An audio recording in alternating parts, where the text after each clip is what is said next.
Assalamu alaikum. Welcome to another episode of Care Across Cultures. I'm your host Mirban Hussain. I hope everybody's had a good weekend. I've had a wonderful weekend. Went for a trip to Liverpool and Manchester. I had a photo took with the Beatles. That was amazing. Yeah. I'm going to go out on a limb now because I never liked the Beatles songs. I think I might be the only person who's never liked the Beatles songs, but there it is. So this is your show,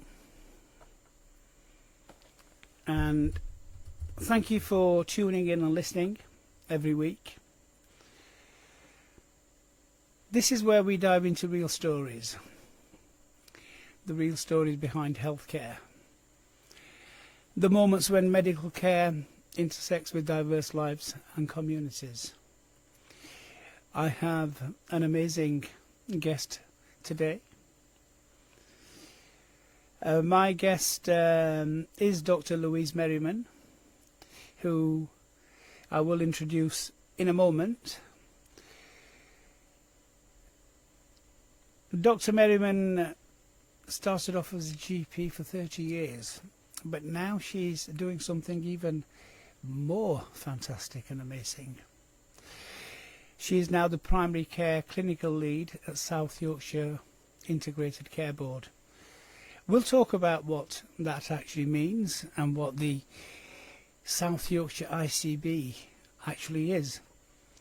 I'm sure you'd want to know. Let's go to Dr Merriman. Hello Louise, how are you this morning? Hi Mirban, I'm fine, thank you. Hello everybody. Thank you so much for taking time out to come into this programme and to sharing your experience, your wisdom. Help me and my audience understand a little bit about who you are. I know I've said you're a GP for 30 odd years and now you're doing it, but give us a potted history, if you will.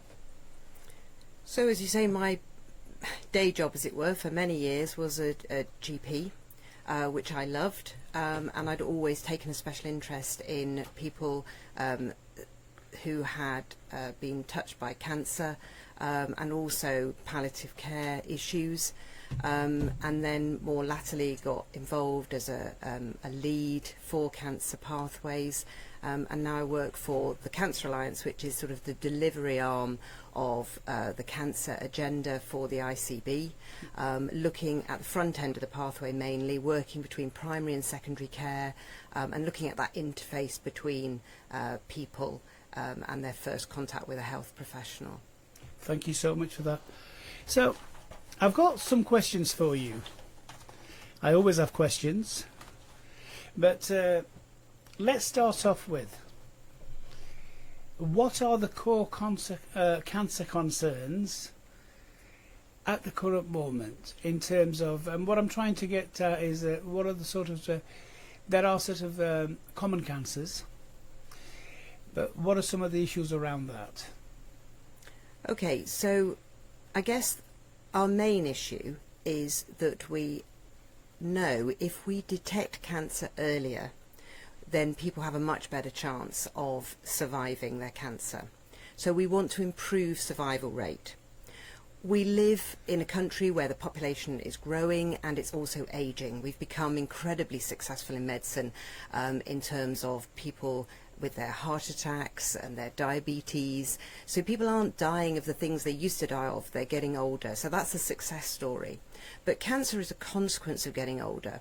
So cancer is when our cells suddenly decide to misbehave. And when they misbehave, then that has all sorts of consequences for that individual. Now, the earlier we detect that cancer, as I've said, the more management options we've got and the better the likely prognosis. So the aim nationally in the UK is to see 3/4 of all cancers that presenting at a stage 1 or stage 2. So cancer is staged 1 to 4 if you're getting stage 3 and stage 4 cancer before it's diagnosed, it's very late and your prognosis is not going to be as good.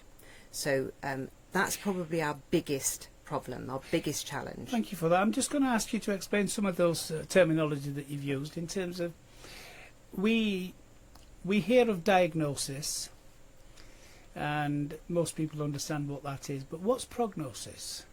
So prognosis is about what does your future hold?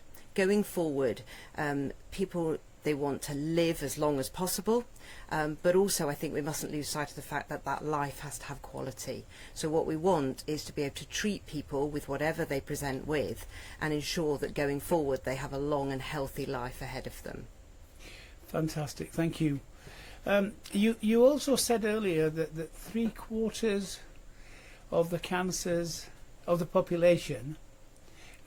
Explain that a little bit more. So currently, all the cancers we diagnose, there's too many that are presenting in a later stage. And what the national team for cancer in London are saying is that actually to see an increase in our survival rate from cancer, we need to see 3/4 of cancers presenting at stage 1 and stage 2, rather than what is currently the situation, which is a lot less than that. Have we got some figures for, or percentages, what it is at the moment?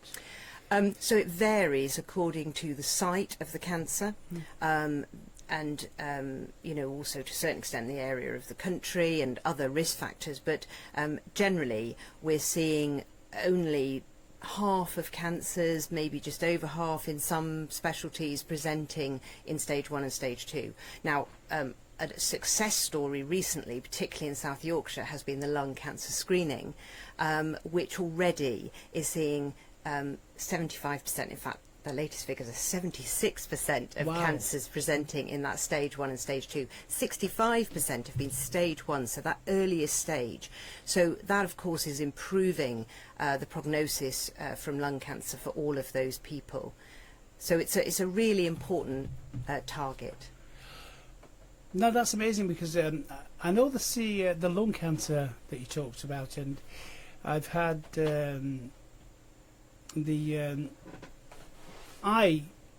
personal story, went through the healthy lung check for the lung cancer and caught it very early. And I suppose what I can say is that if you do, you know, get that letter through, or if you get a test through, please go and have it checked out, because it may not be cancer. It's not always cancer. Absolutely. It might be something else, but if it is, and it's caught early, I understand that the survival rate, if caught early, lung cancer is about 100%, isn't it? Well, certainly we always talk in terms of 5-year survival. Now, if you've survived 5 years, hopefully you're going to survive longer than that if you haven't had a recurrence of your cancer. And they currently quote something like 65% of people presenting with stage 1 cancer will go on to survive 5 years or more. So, you know, that's Which good. is pretty good, isn't it? Pretty good. Really, when you think also that you know, that's confounded by other factors Of like course. age and other diseases that you may have alongside your cancer. And also, I think it's, you know, I'm glad you mentioned that, because yes, age is a factor, and then, you know, with age, obviously, you know, you do get other illnesses, and, you know, your body just starts to wind down, doesn't it?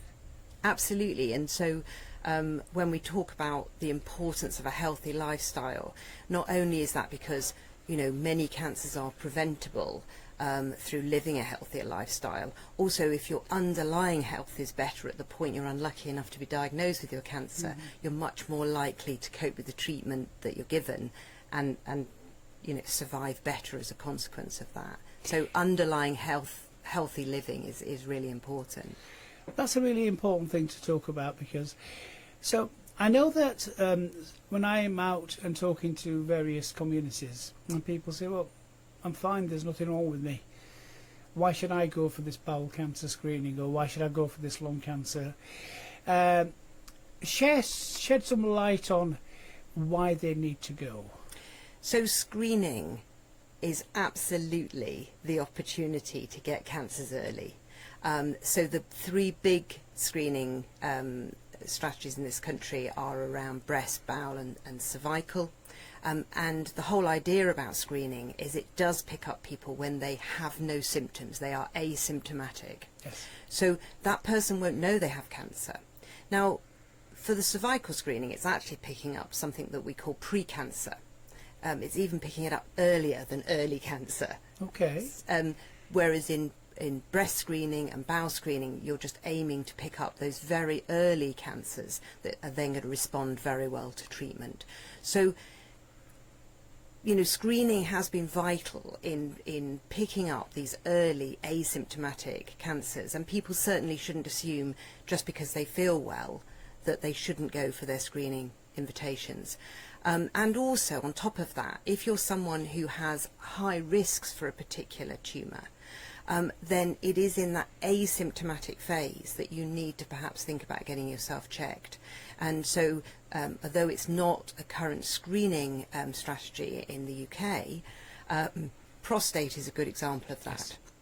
Yes. So, you know, we talk about men who haven't got symptoms having a PSA test. And certainly there is a programme for screening all men, if they want to, above 50, who are asymptomatic, as long as they understand the pros and cons of that PSA test, which is certainly not 100% diagnostic. It's a helpful risk indicator. But if someone has a very strong family history of prostate cancer, or they are, for example, you know, from a black population, then we know that they have a much higher risk. So don't wait until you become symptomatic. Go and have that chat with a health professional. They will assess your risk and they will advise you about having that PSA test. So if you're over 50, would you automatically get a test sent through? Not for prostate. Not for prostate. So obviously the other screening, breast, once you are approaching 50 in your 50th year, you know, you may get your first invite, because it's a bit of a postcode lottery, because you can't invite everybody the same week. You might be nearer your 53rd birthday by the time you get your first invite. But between 50 and 70, you will be sending invitations every 3 years to have your breast screening. If you, for bowel screening, it's every 2 years, and that's 50 to 74.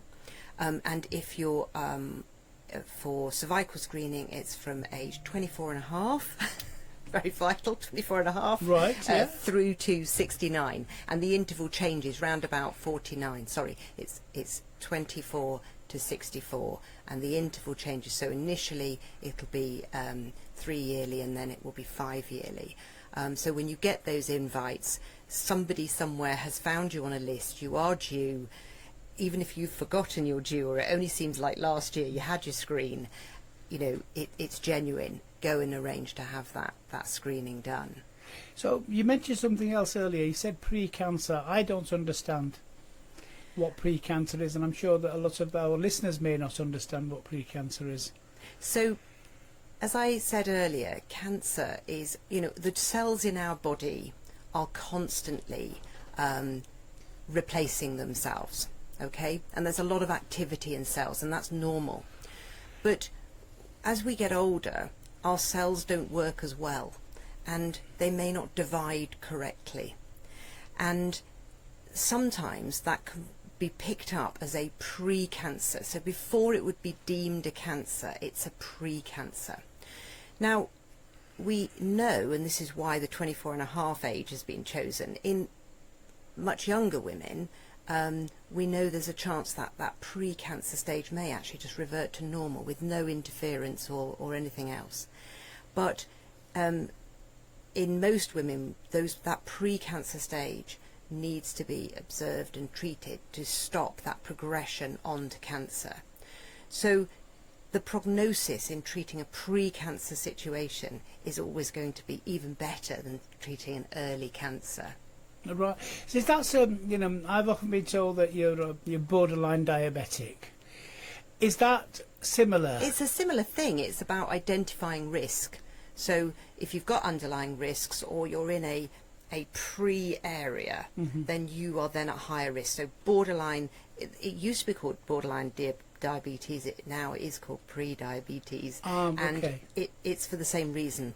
If we need to keep an eye on you, we need to do your annual blood check to ensure that you're not going into that diabetic range. And it's also in that pre-area that we can give you really good lifestyle advice and get you to change your diet and look at your fitness and exercise, etc., to reduce that risk back down, hopefully, to the non-pre-diabetic range.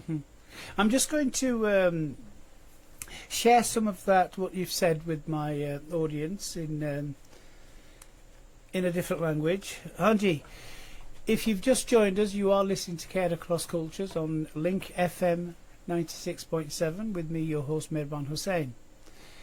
If you'd like to call us, our studio hotline is 0114 261 8181, or you can send us a text message on WhatsApp 07939 849 339. Just to remember and remind you that the views and opinions expressed on this program belong to me and my guests and are not the views and opinions of Link FM. So अभी मैं बात कर रहा था doctor Lewis मैरीमन के साथ, तो एक अहम बात डॉक्टर साहब ने की है कि प्री कैंसर, तो प्री कैंसर आपको पता होना चाहिए का इसका मतलब है कि जैसे आम आपने शायद सुना होगा कि borderline diabetes, borderline, अब जो मेडिकल कम्युनिटी है वो borderline नहीं इस्तेमाल करती अल्फाज, वो प्री कैंसर। इसका ये मतलब है कि आपके ब्लड टेस्ट वगैरह कोई टेस्ट होते हैं, उससे उनको पता चला जाता है कि आपकी शायद कुछ ब्लड में ऐसी चीज़ है जो कैंसर डेवलप हो सकता है, जिसका ये मतलब नहीं कि आपको कैंसर होगा, लेकिन ऐसे कुछ ऐसी चीज़ें हैं ना जो उनको नज़र आती है, तो फिर आपको वो आप पर गहरी नज़र रखते हैं। सो अगर आपको ऐसे कोई भी खत आए, इनविटेशन आए, तो प्लीज़ आप ज़रूर वहाँ जाएं। So that was just a little bit, Louise, helping people understand borderline and pre-cancer. And the other thing I really want to have a chat with you now is about, you said earlier about what can we do in terms of lifestyle. We hear so much. When you go to a doctor's surgery or you go to any sort of health centre, there are all these leaflets and all these posters, do this, help. There was something called a live well plate, wasn't there? Yes. So sometimes, based on my personal, I look at these and think, yeah, okay. And I feel that, with lots of, with many of my engagements with community members across all communities, that's a very similar reaction. So what? Do these actually make a difference? So I think the evidence is absolutely gaining a lot of evidence now that, there are lots of things we can do to reduce the incidence of cancer. So we can't do anything about the fact that we're getting older. It would be lovely if we could. But there are things within our control that we can look at.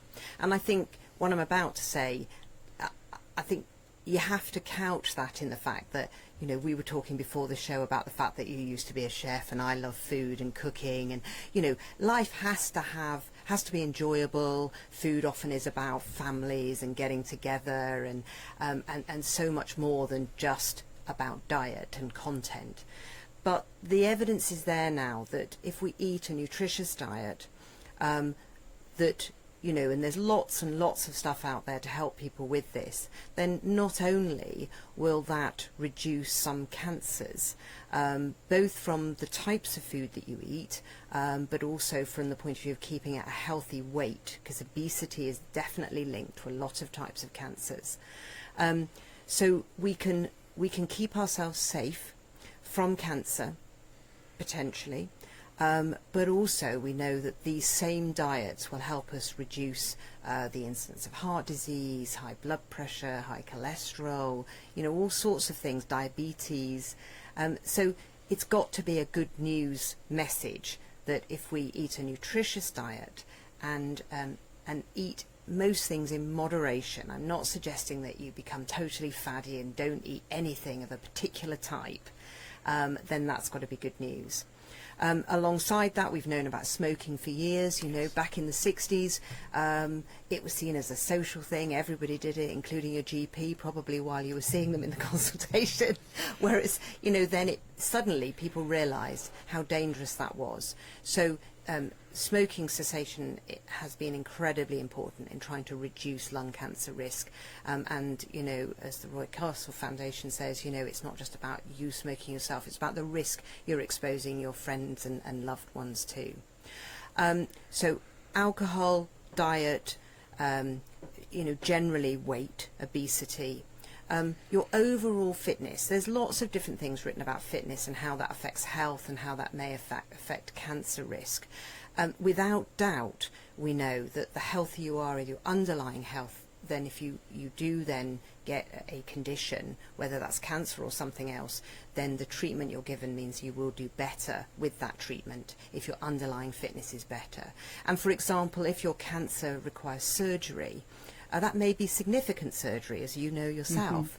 And so, again, it's important that your pre-surgery fitness is as good as possible. And this has led to, a lot of work around prehab and rehab. So getting people fit before treatment and then helping them regain and perhaps become even fitter than they were pre-diagnosis after they've had treatment. So is this why there are some people that I've met who've said that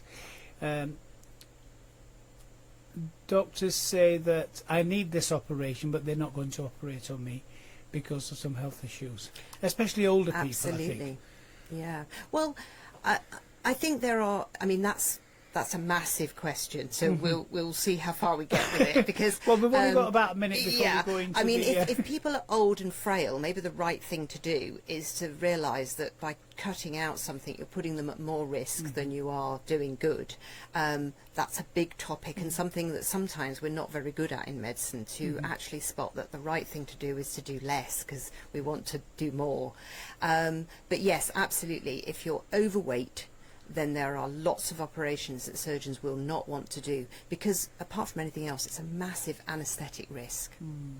I'm going to let you. We are coming to our commercial break. If you've just joined us, you are listening to Care Across Cultures with me, Merban Hussain, your host. I'm talking to Dr Louise Merriman. We'll be back after this short break. Assalamu alaikum. Welcome back to the second part of Care Across Cultures today with Dr Louise Merriman. We're talking about cancer, as always, life-limiting illnesses. We talked earlier with Dr Merriman about her personal journey from a GP, and I found out that, and I don't remember this, and this is terrible of me, that Dr Merriman was actually one of my GPs at the surgery that I've been at since 1970, and I can't remember her name at all, which is absolutely awful, because I feel really bad because I never forget a name. I do not know what happened there. I just hope that Dr Merriman will forgive me for that, because we talked about all the other GPs at the surgery, and this is one name that has just escaped me. So, Louise, welcome back. Thank you. I hope you will forgive me for that lapse of, I don't know, maybe it's old age. Yeah, maybe it's old age. I want to talk now a little bit about what I call the big four cancer questions. First one is, when should I worry, Louise? What symptoms should never be ignored? And what are the warning signs that mean see your GP? Okay, so I think the first thing to say is that always remember that any of the things we're going to talk about, there may be another explanation for it. But what we worry about as doctors is change. So an unexplained change, particularly if that persists, particularly if it becomes more frequent or worse, then we're going to worry about that. So the big things we talk about are new lumps and bumps, changes in your bowels or your bladder activity, changes in your skin, or for that matter, you know, we're lined by a different type of skin, a mucous membrane, so changes in your tongue, your throat, your mouth, anything that you notice like that. And so, you know, all of those things, if you find them, perhaps you might choose to monitor it for a short time, but things like a cough, how long should you wait? Certainly no longer than 3 weeks, unless it's obviously started as a cold and appears to be improving. Even if it started as a cold and it's not improving, you need to see a health professional. So a persistent cough for 3 weeks, a lump and bump that's new and persisting, a change in your bowels or bladder that you cannot explain that is persisting for 3 weeks, that I would say is long enough for you not to go along and have a chat with a health professional. Okay, thank you so much for that. I'm just going to translate some of that. अभी Louis कह रही थी कि मैंने सवाल किया कि कब हमें सोचना चाहिए हमारी जो कोई परेशानी है, जिस्म में कोई बीमारी है, तो कब जीबी के पास जाना चाहिए। तो लुइस ये कह रही थी कि एक आसान तरीका इसका ये है कि आप अगर आप पर कोई ऐसी बात हो गई है ना जिस्म में, जैसे खांसी हो गई है या आपका पेशाब जो है ना चेंज हो गया है, ऐसी कोई बीमारी है ना जो आपके लिए यूजुअल नहीं है, डिफरेंट है, तो अगर आपको उससे कुछ परेशानी हो रही है और 3 वीक तक उसका कोई फर्क नहीं पड़ा, तो तब जो है ना आपको डेफिनेटली जीपी के साथ या कोई भी हेल्थ प्रोफेशनल जो है ना उसके साथ बात करनी चाहिए. I thought that was just really important, just to sort of reiterate the fact that, because people sometimes worry, don't they, because we have these sometimes conflicting messages. Go and see don't go to the GP, don't go to A&E, go and do this, go and do that, and then sometimes people perhaps they misunderstand, or they're just being so careful in terms of. I think a change that you can't explain, then you shouldn't be concerned that you're wasting anybody's time. Right. And what we equally know, lots of people know about lumps and bumps, but and lots of people wouldn't ignore a new lump. But the more subtle things as well, if there's an unexplained change in your weight, or you're fatigued and you can't explain it, your sleep pattern hasn't changed, but your energy levels have, or your appetite has changed. So, sometimes the symptoms are more vague than a lump that you can see, or a skin change that you can see. And you should never apologise for seeking advice for that. And I think it is difficult now to navigate yourself around what has become a very complex NHS system. So yes, you can choose to approach your GP, and as a GP I would always feel that's the best place to go. But if you're struggling to get to talk to your GP, you may want to try 111, who have a direct path into your GP. You may want to talk to your pharmacist. You may have a very good relationship with your pharmacist who's just along the street. So that might be the best person. Sometimes you just want to check your understanding and whether maybe you are just getting anxious for no good reason with a family member. Yes. And that's perfectly fine as well, but equally do not wait. If there is concern there, then seek advice. I've got a call, so bear with me one moment.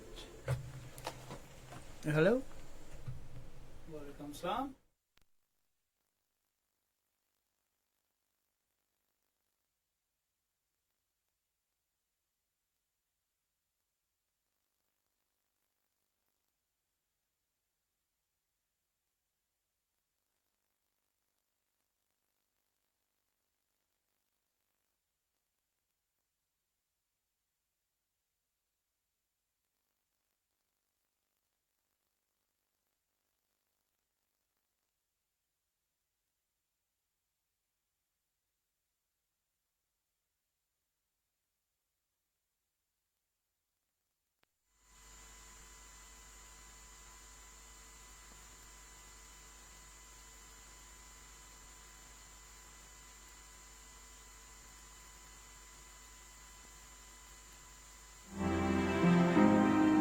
think I had a phone call from somebody called Shaban, and I think I've cut him off. Let me see if I can...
Apologies, everybody, but the some technical issues, which are usually mean. When I say technical issues, I mean that it's me.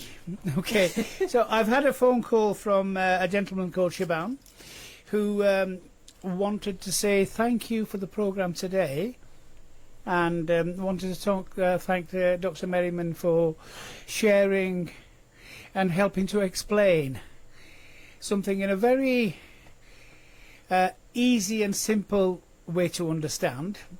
And he also wanted to share that the importance of early screening and going to see your GP at first stages, because his dad is currently going through a cancer scare, and he said if they'd not gone to the GP at the first stages, at the first signs, it could have been a lot worse.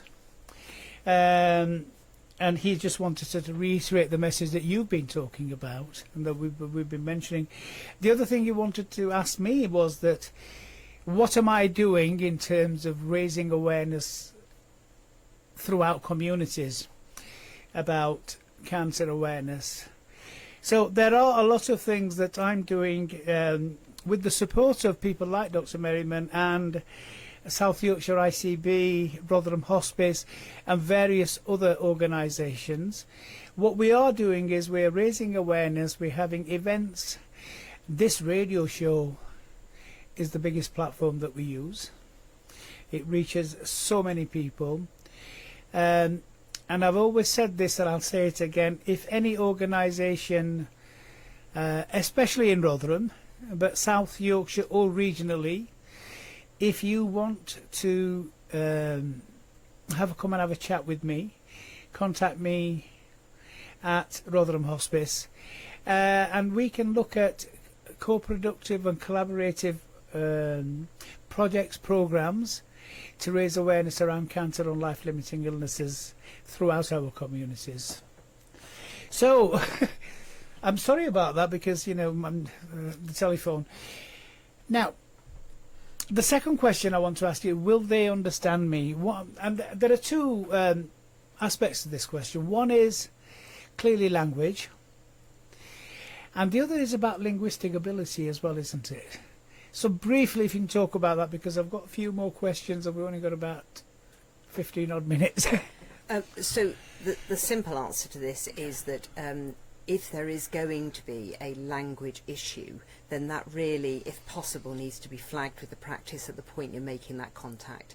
Because most practices would then arrange that when you come to the practice or when you're contacted by the doctor on whatever medium that is, whether that's face-to-face or telephone or on video, they do have access to interpreter and translator services. So they'll fix up to do that, and they'll make it a longer appointment slot, because inevitably it takes a while. You know, the doctor says it, then it has to be translated, then the patient says it, then it has to be retranslated, and that's a much better system. I mean, you mentioned earlier when I worked at Broom Lane, we also had a surgery then at Glencarth in Rotherham Town Centre, and languages was a really difficult issue. I don't speak any languages, unfortunately, apart from English, which is not helpful when you're working in the centre of Rotherham. And often family members would come to the consultation. I don't think that's fair on either the family member or the individual concerned. You know, it might be quite an intimate thing they want to talk about, and also when you're explaining medical terms, that puts a lot of pressure on that family member to not misinterpret what you're trying to say. So it's much better to take on professional services. Professional services, okay, yeah. If someone does have cancer symptoms, what are the realistic chances of it actually being cancer? I'm looking at sort of percentages at the Okay, so in my world of cancer, we talk about conversion rates. So that's people who are referred with suspected cancer who then end up to have cancer. And generally the average in this country stands at 6%. So of every 100 people referred to exclude a cancer, only 6 of those will actually receive a cancer diagnosis. Now that's an average across all of the cancer sites, and in some tumour sites it's much, much higher. If a woman has a breast lump, then although there are lots of non-cancerous reasons why they might have a breast lump, in certain ages obviously the risk goes up, and so that conversion rate may be significantly higher. But as an overall average, for all the people, the many hundreds of people referred every month from South Yorkshire alone, only 6% of them will turn out to have a cancer diagnosis. So when you're referred, that's a timely referral you should be pleased about. Everyone, of course, will worry, but try and just keep in your head that figure of 6%. So when I said right at the beginning of the programme that, you know, if you get a screening letter, go and have the screening done, because it may not be cancer. Absolutely. So it's more than likely it's not, but if it is, you've done the right thing. Yes. Fine, thank you. So if someone is really worried that they've got cancer, what's the quickest, best way to get to your GP? Well, surgeries have changed how patients get in touch with their practices now, and often it's online. You know, if you're sufficiently worried, then you need to do whatever your particular practice wants you to do in order to have that conversation with your GP or your nurse practitioner or even your practice nurse. But it's really important when you make that contact, however that is, that you do mention all of your symptoms. Yes. Because you may prioritise a symptom that actually isn't that important. You know, I remember there were many times somebody would come to tell me about something, and I don't know whether it was nerves or what, but it wouldn't be until they were walking out of the door they'd mention the symptom that I actually thought was the most important. Yes. So make a list before you contact the surgery. Make a list. If it's an online consultation, the advantage of that is that when you put your request in, you've got plenty of time to write what your issues are. So take your time and you can them all take down. somebody with you as well, can't you? Absolutely, of course, you yeah. can. Yes. A family member, a friend. Yes. Because sometimes and I think lots there is of listening ears. Yes. Yes. I think sometimes what it is that, you know, you go there and you might forget because there's anxiousness, you're worried, you're concerned, or you may just not be able to speak to someone, and having a friend along is really important. That's helpful. Now, a really interesting one that I've got for you now is you mentioned in our emails before we were setting up the programme the new blood test revolution. Please explain what that is and how Okay. that's going to help. And I'm going to give you about 3 minutes. 3 minutes. Okay. Okay, so without doubt, we feel confident that we will come to a point where we have a blood test which will help us diagnose cancer earlier. And the Grail blood test is a multi-cancer blood test. Potentially it can pick up the fingerprint in your blood of up to 50 different cancers at a point where you're asymptomatic. And it particularly is good at picking up the fingerprint actually of cancers that can present very vaguely and be very difficult to detect in other ways. Now, a 3-year pilot of doing these blood tests on a targeted audience with an annual blood test has been trialled in this country with over 140,000 people taking part. That has now come to an end in that all of those people have had their blood tests, but we're still waiting for the full evaluation. The national team looked at whether after 1 year's data they felt confident to roll this out to more people, and they were going to roll it out to another 1 million people in UK. Unfortunately, that data was not sufficient for them to be convinced to spend the money and the time setting that up. But 2026 we will get the full data evaluation from the 3 years. Watch this space. Grail may or may not be the answer, but certainly in the next decade we will see tests of this type coming along, and that will help us with getting to that point where we're seeing all cancers at an earlier stage, which would be wonderful. So would that, if my understanding is correct, that could anybody have, I mean, we're not there yet, but could anybody potentially have a blood test? Well, this was a particular defined population that was done. The pilot is now over. They defined those areas. So no one can go along and ask for this blood test. Right. There are other blood tests on the market. Pinpoint is another one. But, you know, at the moment, we are not in a situation where a patient can go to a GP and say, I've heard about this cancer blood test, I'd like it. Okay. But it's coming. No, that's fine. Because that's how these things start, don't they? Because 30 years ago, we wouldn't even say the word cancer, would we? We'd say the C word. And today... I think we still do. Which is, some people still do. And today we're looking at all these screening tests, detections, treatments, and in 30 years it's gone so far and so much better. So who knows? So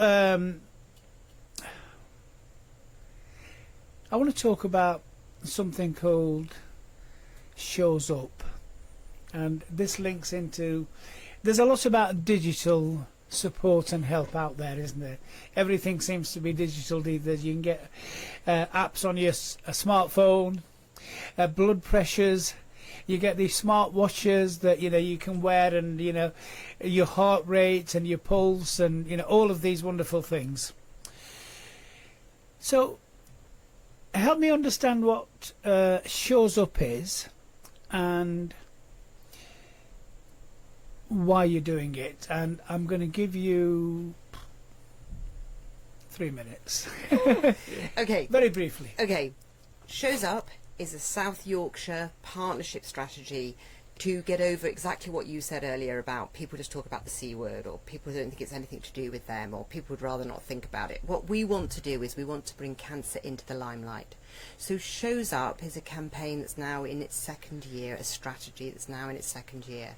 And it's based about making cancer everybody's business. Let's all talk about it. It's set up right from the beginning, 5 bold ambitions, which are based around seeing cancer as a less scary thing, seeing it as a chronic disease. It's incredibly common, like diabetes, like chronic lung disease. Let's put it out there. Let's review it.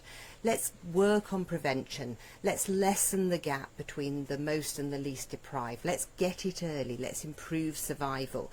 Let's reduce the number of people who are dying under 70 of cancer, because that's still considered premature now, because we're all living so much longer. So this, if you go onto if you just put in Shows Up, South Yorkshire Shows Up, go onto their website. It's a fantastic resource, both in terms of health-seeking behaviour around symptoms, educating old and young, around trying to get employers to support people who are unlucky enough to have a cancer diagnosis, who are desperately trying to get back to work and get back to some kind of lifestyle. And, it's a font of all knowledge, really. Go and have a look at it. And it works across communities, trying to break down all the things we talked about today, the language barriers, the cultural differences. So, yes, it's an exciting project that I hope everyone will look at. If somebody who's listening out there, and it's not just members of the public, they're also the professionals and community activists, community leaders, if someone would like to get involved in Shows Up, they could sort of contact Shows Up and say, I want to do X, Y and Z. Absolutely, and please do, because as we were talking earlier, the way to spread the word is to have a very collaborative approach. So we want ways into all of these communities. So, please, come to us. Let's get everyone on side, get everyone talking about the same things. That's great. Thank you so much. If you've just joined us, you are listening to Care Across Cultures with me, your host, Mirvan Hussain. I've been talking to the amazing Dr Louise Merriman. I've learnt so much. Louise, thank you so much. I've learnt so much today. I hope the audience and our listeners have learnt a lot today. If you have any questions, you can always ring up. Well, not now you can't, but ring up next week when my technical skills may have improved. Some key messages from today is that if you're worried about anything, if it's enough to worry you, go and talk to your GP. Yeah. And despite what your friends or neighbours have said, GPs are there to listen, and they do listen. Go and reach out. If you don't reach out, you're never going to get there. And one thing I remember that Dr Stott told me, one of my GPs, Merban, tell me every little thing, even if you think it's silly. So please do that. I'm just going to ask Louise, because I've only got about a minute left. Louise, one final message for the families listening today. Okay, I guess my final message is, use the resources out there and the support out there to arm yourself with all this knowledge about cancer, because the more you know, actually, the less scary it will be. And remember that generally, cancer has become a success story. We're treating more people, and more people are surviving their cancer than ever before. Oh, thank you so much. So, we're coming to the end of the programme. I hope you enjoyed listening today. We'll be back next week with another programme. Allah Hafiz.